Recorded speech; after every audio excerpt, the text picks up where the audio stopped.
જેઠ સુદ 11ના દિવસે ગાયત્રી જયંતી છે। ગાયત્રી મંત્ર જાણીતો છે।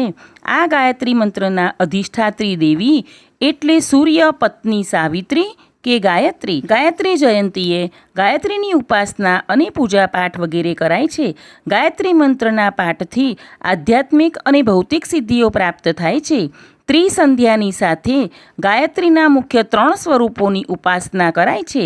પ્રાતઃ, મધ્યાહ્ન અને સાયંકાળ। પ્રાતઃકાળે તે સૂર્યમંડળની વચ્ચે વિરાજે છે। તેની અવસ્થા કુમારિકાની હોય છે।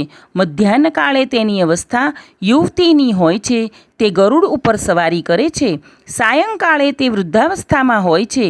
તે વૃષભ પર વિરાજમાન રુદ્ર શક્તિ રૂપે હોય છે। ગાયત્રી દેવીના આ 3 રૂપોને આપણે નમન કરીએ। નમો નમસ્તે ગાયત્રી સાવિત્રી ત્વામ નમસ્કાર સરસ્વતી નમસ્તુભ્યમ તુરીયમ બ્રહ્મ રૂપિણી।